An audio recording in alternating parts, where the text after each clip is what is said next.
If you're caught smoking in your cabin, the cruise lines are now fining cruisers $500 for a deep cleaning fee and warning them, smoke again and you'll be kicked off the ship. That applies to smoking on your balcony as well. And if you're wondering how they would know, well, the number one complaint from fellow passengers on ships is the smell of smoke coming from your cabin, regardless of the type of leaf that's burning.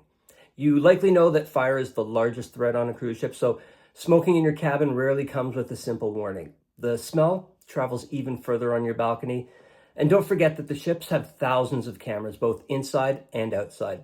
The bridge has video access to almost 100% of the balconies, making the shaggy excuse of, say it wasn't you, pretty easy to refute. Well, that's the first thing that you should never do in your cabin. 10 more to go. Ahoy sailors, my name is Rob and I'm here to tackle Virgin Voyages one topic at a time. Welcome to OVT. So hot on the heels of smoking in your cabin is the second thing that you should never do in your cabin, and that's chewing on some weed gummies. Listen, I don't judge, and I actually don't really agree with this one. But while the magic leaf is legal in many states, it's not legal in all, and more importantly, it's not legal on any cruise ship. Is this one a little bit harder to detect? Of course, but I will share that I've personally seen sniffer dogs at the cruise terminal several times, and believe me, I've Googled it. The dogs can pick up on the scent of the gummies. If you get caught at the terminal, the best case scenario is confiscation and a fine. The likely scenario is that you're going to be denied boarding. And worst case, but this does happen, is that you'll be arrested for possession. Actually, the truly worst case would be getting arrested in a foreign country for possession or smuggling. And while this isn't exactly common, it does happen. Coming back to the theme of the fear of fire, the third thing that you should never do in your cabin is to burn candles or incense. Sure, you may love the scent, but these infractions are heavily policed and the smell lingers. Remember, your cabin steward is in your room multiple times a day. In this case, you're more likely to simply have them confiscated by ship security than be kicked off the ship. That is, unless these trigger the very sensitive smoke detectors in your cabin. And if this happens, being escorted off the ship at the next port is actually the most likely outcome.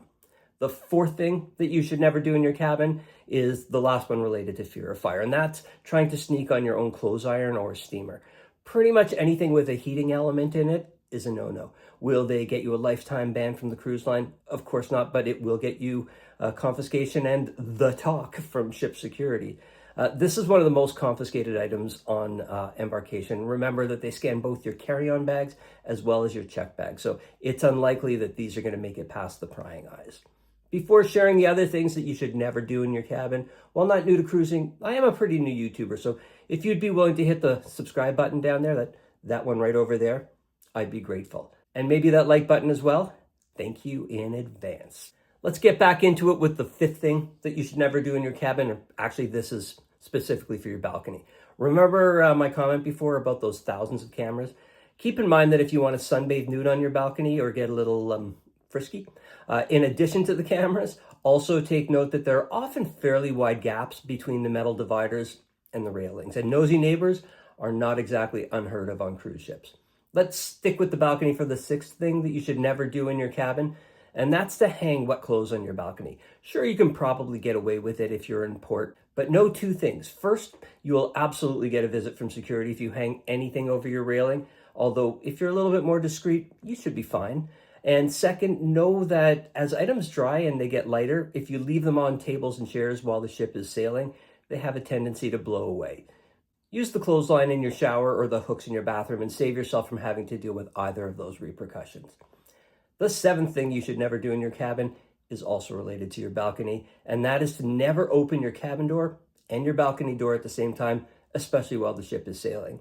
It creates a vacuum effect, and loose things in your cabin can get sucked out of your room and into the ocean. True story, that really does happen.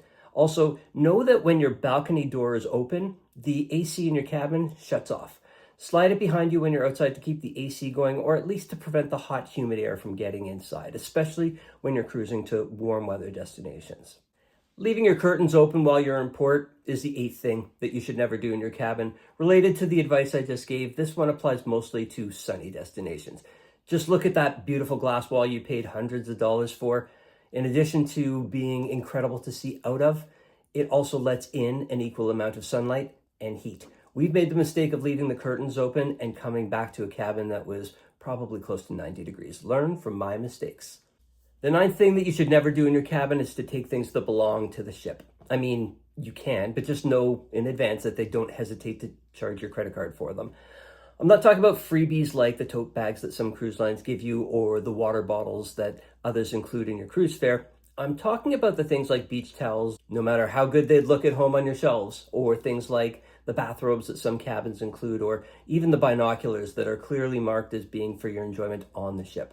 A lot of these things are available in the cruise gift shop if you really love them, and if you're going to be charged full price for the ones you take, why not at least get brand spanking new ones that nobody's used before, right?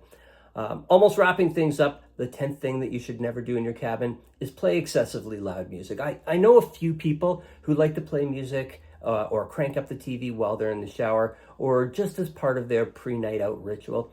Understand that the walls on a cruise ship are paper thin and your neighbors can pretty much hear you, often when you're just speaking at a normal volume. So crank it up and you're just going to annoy them and probably get a visit from security.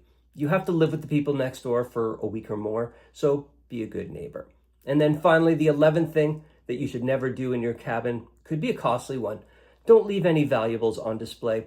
A lot of cruisers leave things like jewelry and especially their laptops in plain sight. Should you be concerned that your cabin steward is going to steal them? Not really, but keep in mind that they often work at cleaning several cabins at the same time, and they prop the doors open while they do that. So if somebody walks by and sees that brand new MacBook Pro, it really is only going to take them 5 seconds or so to pop in and scoop it up. Keep things in your safe, and if they're too big to do that, at least throw them into one of your drawers while you're out. Did I miss anything that you'd add? Leave me a comment and let me know. And please do hit those like and subscribe buttons. Well, that's all about the 11 things that you should never do in your cabin, and that's my one Virgin topic for today. Do you have any questions? Are there any topics that you'd like to hear about? Leave me a message below. And until next time, ahoy, sailor.